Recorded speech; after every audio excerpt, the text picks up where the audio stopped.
Now this, chaos erupts over far-left Chicago mayor's $40 million short-term loan in next year's $17 billion budget, forcing Brandon Johnson to clear the public twice in order to get it passed. Look at this. This meeting will stay in recess. I'm going to ask that the Sergeant at Arms clear every member of the public. Unbelievable. After 4 tries, the budget passed by 2 votes, while Johnson championed the spending package as a new way forward for the city. What's he talking about? Our next guest is one of the 23 aldermen who voted against the budget. Anthony Beale joins us now. Anthony, bring us inside the room last night. What was it like?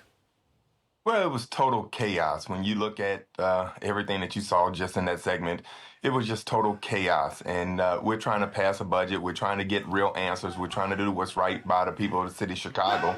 And we couldn't get real answers from the budget director.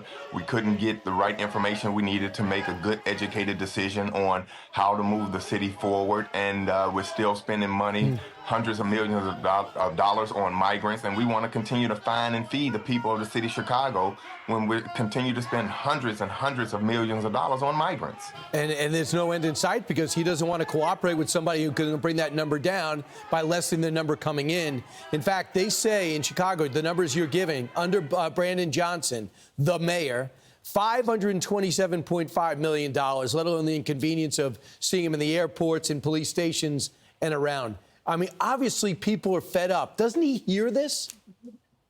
Well, we would hope he would hear it, but it doesn't seem like he does.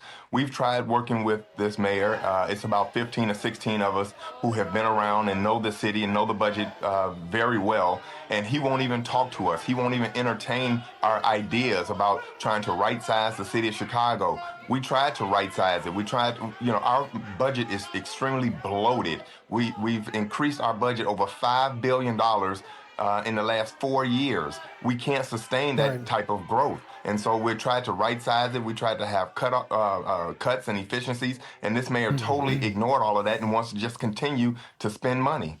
So, Anthony, real quick, for people outside the city that don't look at the budget you see, what else are you spending things on that you shouldn't be?